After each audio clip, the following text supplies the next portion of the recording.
Another hot one.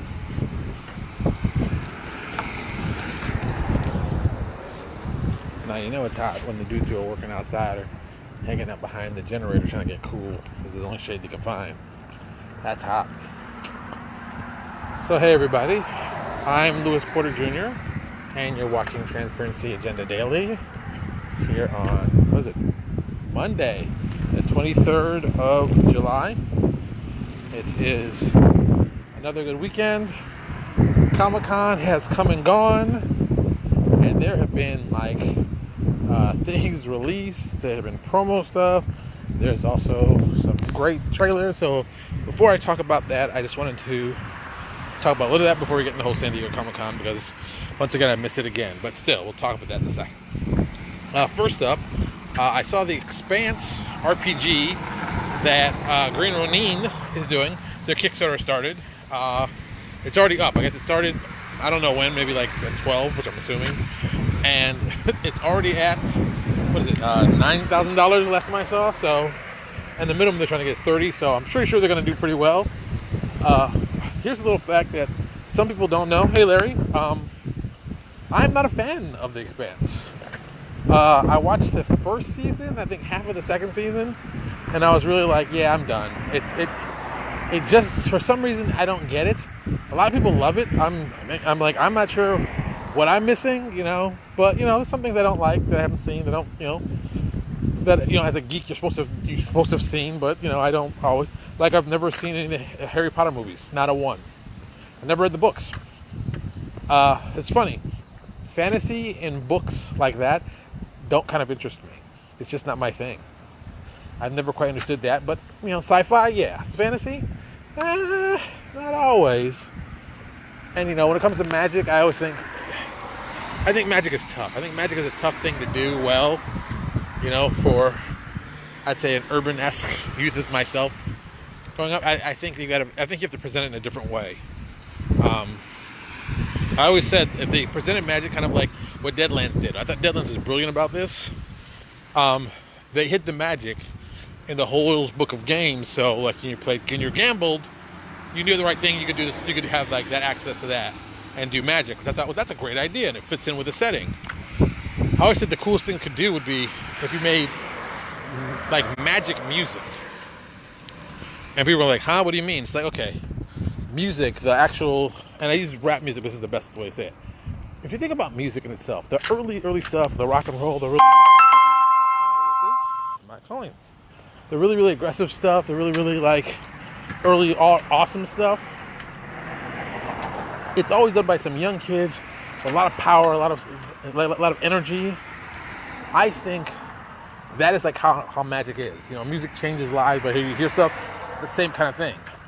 But when music gets co-opted by companies and it's more corporate and more packaged, that's like evil magic. You're just trying to manipulate it.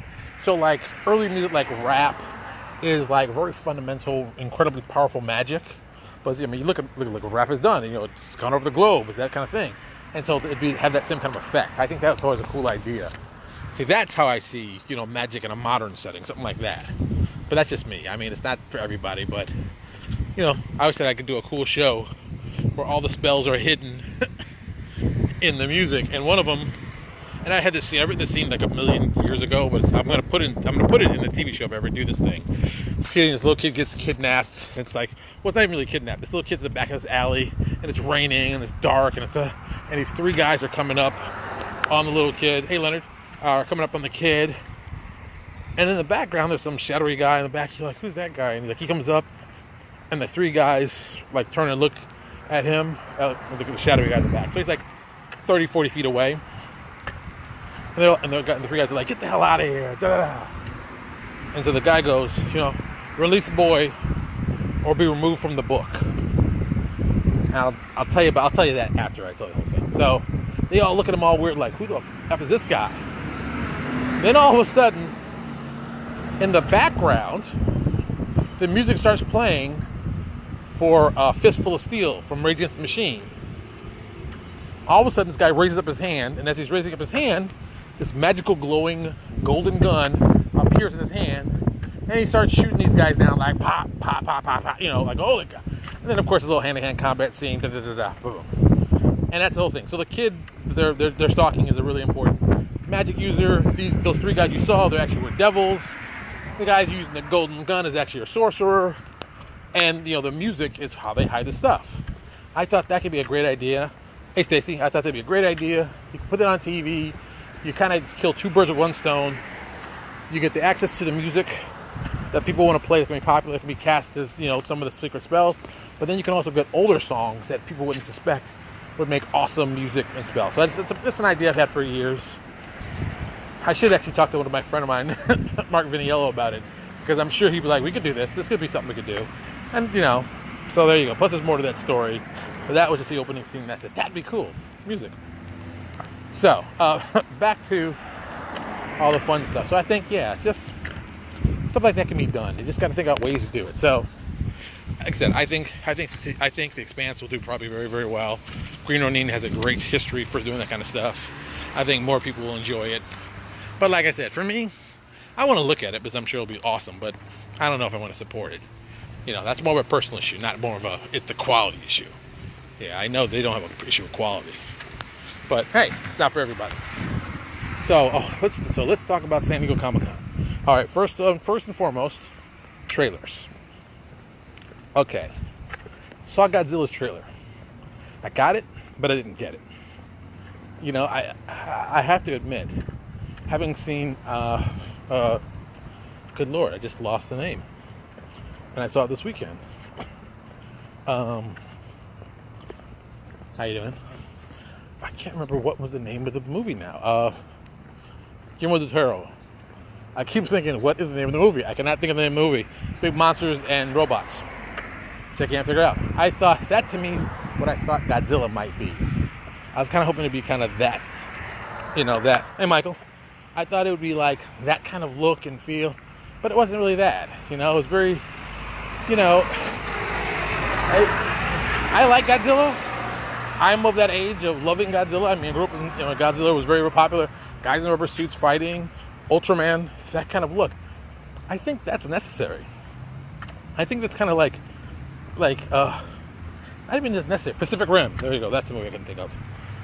I think you need something like that kind of look. Say what you like about Pacific Rim. I always saw the monster. I saw the big robots. It all looked cool. It looked exciting. I wanted more like that from the Godzilla trailer. But it wasn't. So I was like, okay. But interesting enough that I'll probably check it out. They give me a second trailer that's a little more interesting, more my speed. I'm sure I'll enjoy it. So I'm good with that. Okay. Shazam, a.k.a. Captain Marvel. Alright, the trailer? Solid. I think DC needed to have a solid trailer like this for Captain Marvel. See, once again, and I keep calling him Captain Marvel because that's what he is. Shazam is the wizard. But I understand why. I get that. My only one gripe, and this is 100% one gripe, this is just for me. Don't take it personal for anything. I really wish they'd use the original costume. Captain Marvel's original costume with the half cape and off the shoulder is one of my favorite costume designs of any superhero. I mean that no joke. I think that suit that he wore is awesome. It's kind of, first of all, he's wearing a half cape. How many people wear a half cape? I mean, that's a tough thing to put, a half cape. Boom. And he holds it off the shoulder, so it's only attached like in one spot. You got a half cape attached in one side, and his uniform is it's a pretty, like, I'd say throwback look to it. And I love the way it looks. Oh my God, yeah, Captain Marvel's red suit, I think, is one of the most iconic looking superhero costumes ever. The modern version with the lightning bolt, I don't like that. I mean, I know why it is, and I know you have a cape on like that, but that's not right. Do the freaking half cape, off the shoulder action. I would have loved it more, but once again, that was minor. Other thing, I want to see Black Adam. I definitely want to see what Black Adam looks like. I want to see if they keep him more traditional, if they're going to try to update him. But his costume has not really changed much, ever. So, a lot of lizards today. So I'm hoping, I'm hoping they keep it more traditional. So, yeah. But like I said, I like what I saw. I think it's very, very cool. I think this might be a good one for DC to start with. And I was like, okay, solid. It looks good. It looked exciting. I was happy watching it. That gets an A+. Then Aquaman's trailer came out. All right, Aquaman. I liked the trailer a lot. The thing I didn't like was the color choices in some of the three, the blues and the pinks. That's not a color scheme I like, but that's like I said, that's for me. That's not about the quality thing. I think it's amazing looking. I think that Jason Momoa makes a very odd Arthur Curry, but you know, like, hey, this could be good. This could be good for him, which it probably will be, and this could be good for the series. What I did love, oh my god, yeah, his brother, big villain, blah blah blah. What I did love is seeing Black Manta in the actual trailer, and seeing the actual suit. But I'm like, that's how the suit should look. It looks just like it came from the comic books. It's just, I mean, everything about it looks awesome. And I'm like, yep. A lot of yep on that. Love that. That's how you do a good trailer. Boom, got it together, and it was awesome. So another piece of awesomeness done well. Thumbs up. Perfect. What other trailers did I see? I avoided some trailers too. I was like, I'm not interested. I mean, San Diego seemed like another fun time. And this is the one thing that always drives me crazy about San Diego as a creative person. You know, I don't do a lot of the cons like I used to, for several reasons. But one of them is just like, I don't know if I'm going to get a lot of business done there. I mean, you can meet people face to face, you have a good time, but the actual business part, I don't know. And the other flip side to it being, like, San Diego is so, I think it's so much bigger than I even expect it to be, because people who've been, who always said, oh yeah, man, it's huge. They're like you've been to MegaCon? I'm like, yeah, because imagine 4 MegaCons. I'm like, whoa. And MegaCon's a pretty big show, but like 4 of them, it's like, that becomes kind of crazy. And I mean, I've gone to shows all my life, and it's like, are you getting business done there, or are you just being there to see stuff and be looked at? And I guess as a marketing piece, from a purely marketing standpoint, yeah, you have to go. You have to kind of go, show your wares. You might become popular there. But I think if you go, you kind of got to think about it like South by Southwest. Like, what's the cool thing you're going to do that's going to draw everybody to come see you? But that's another show I've never been to that still was South by Southwest, the tech show. I think it's an amazing idea, and I think it would work out very well. But, you know, I wonder, like, what kind of stuff like that was done at San Diego Comic-Con, and even better, will it be done at Gen Con? Because it seems like to me that there's lots of cool ideas that could be done very, very well in these locations. I mean, like, okay, for example, if I was at San Diego Comic-Con, I would be focusing ads for people in that area, in and around the actual convention. So maybe Facebook ads specifically only for that area, for these kind of people and this kind of thing. Because, I mean, really, you've got a focused group of people that might be interested in the thing you're selling or talking about. And, you know, if you do it right on Facebook, it could pop up in their thread. You know, like, okay, so we've got Gen Con coming up in a couple weeks. You do an ad, and you spend, you know, a couple $100 on it. You make sure it's like, okay, for these 3 days, we're going to push this ad out. We're going to spend, you know, maybe $300 on it, maybe $300. But you're just going to focus the area surrounding the convention, and that's it. And all you're going to do is push your tabletop RPG, and you're just going to push it any way you can, so as many people can see it and get them to click on it to learn more. I think you doing it at that location, because the numbers will be so much in your favor, and people are going to be posting up to Facebook and Instagram and everything. I think you're going to get a lot more traffic just from that, looking for the stuff that you'd like. So I think that, you know, that might be a good idea. Now, I say that because we're probably going to be doing something like that, specifically for Gen Con, pushing it up a couple $100 for our Kickstarter.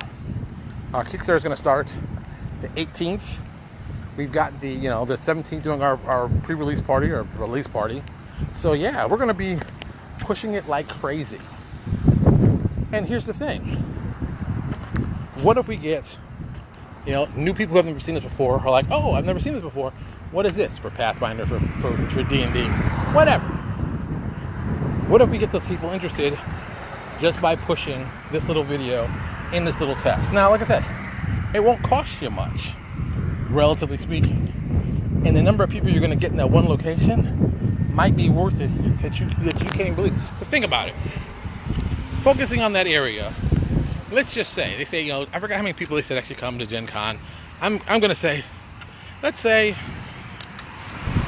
I don't give like fake numbers. I want to give like some real. All right, suppose you gain 300 new fans. Point blank, you gain 300 new fans from whatever you're doing. If you get those 300 fans to give you $10 a month, that's $3,000 a month. Do it in a year, $36,000. An extra $36,000 for potentially what could be like $300 of marketing. Is that a good deal? Well, yeah, it's a great deal. Well, suppose you get 300 new people, and suppose they give you $1 a month. Okay, it's not a lot of money. At the end, it's like $3,600. But still, it costs you $300. And that's not a bad return on investment. So I think that's the kind of thing you got to think about when you see these kind of events in these kind of locations. That might be perfect for what you want to do. Like, hey, all my ads, this location, this specifically here, bam. And you can do that. And like, shorten the radius to maybe like 1 or 2 miles away from the actual stadium. And then you just keep slamming the ads. And you do it for those 3 days or 4 days. The Thursday, Friday, Saturday, because people are going to be posting stuff up. And they're going to see stuff. And it's going to pop up in the thread. Because it just will. Ryan made a comment. I don't know. Oh, this must be an old video. Thanks, Ryan. So, I think that's a great marketing strategy. I think it's a great way to reach out to people when you can't be there. Because let's be honest. If you're going to a show to get noticed, I get it. There's money to be involved. Oh, wait, butterflies right in front of me. There's a lot of good stuff to be involved. And you wonder yourself, it's like, okay, but how much is it going to really cost me? Because that's really what it comes down to. If you go to a show, it costs you $3,000, but you don't sell anything, that's a loss. And I think if you're going to a con, you got to be selling. So if you're going to be selling, how can you sell and talk to the people you want? You can't always do that, especially if you're a one-man show. So you got to think about other ways to generate interest. I think advertising. Oh, Jim Zub just answered me. This would be kind of funny. I think there's ways you got to get people like super excited what you're doing. The Jim Zub thing. So Jim Zub put a post up for the new book Champions he's writing. I basically asked him, like, dude, why aren't you writing Young Avengers or New Warriors? Or the basic minimum, an Alpha Flight book. I don't understand why this is not even an issue.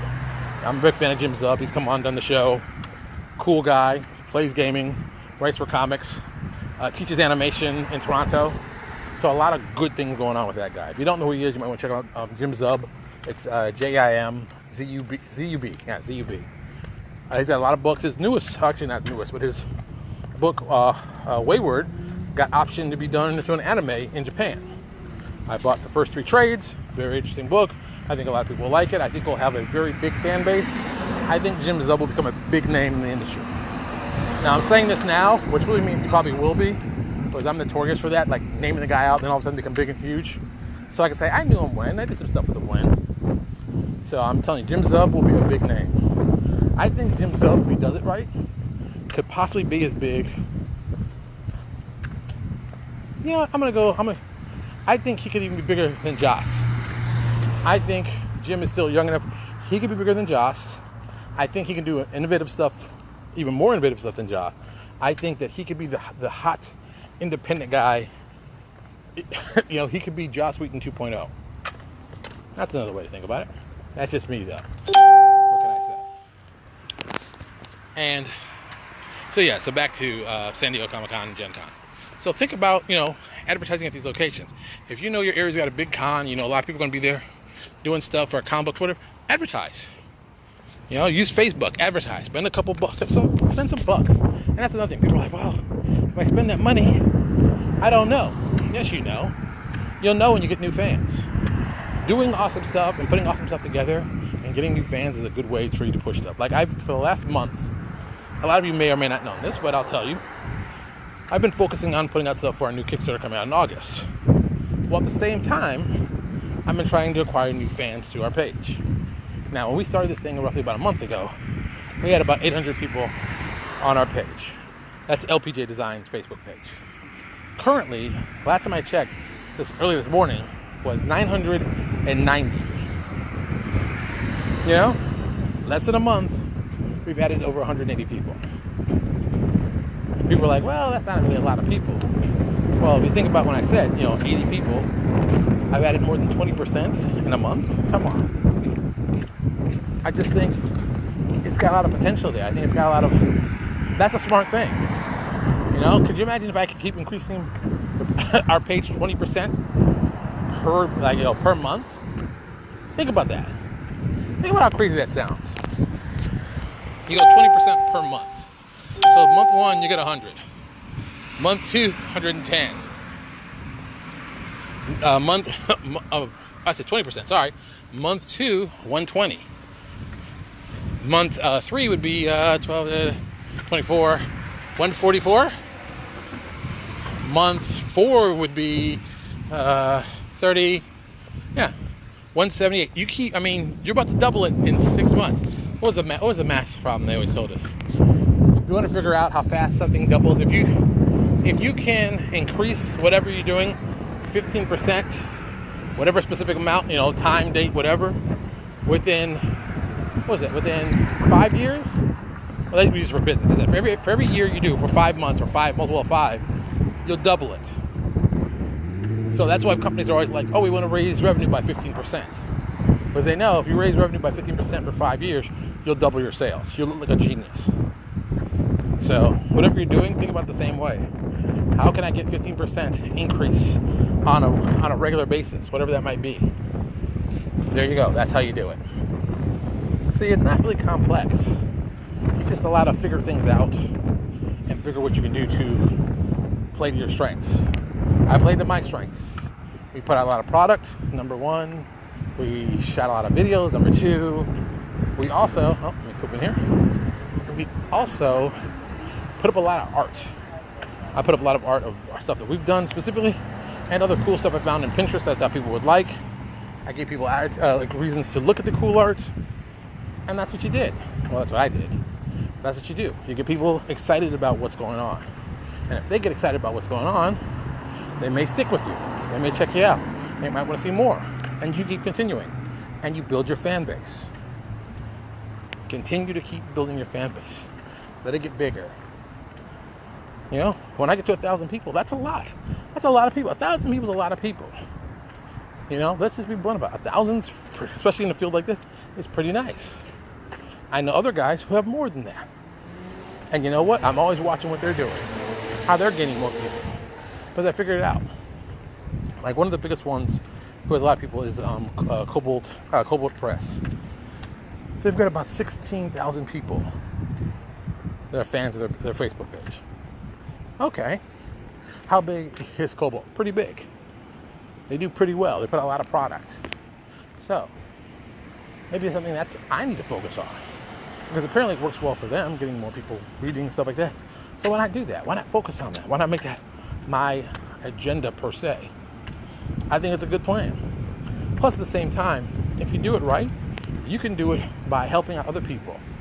Talking about other people's products. Like most stuff we do in our stuff, we're talking about our product, but I'm also promoting the people doing it. Like Jeff Lee's a prime example.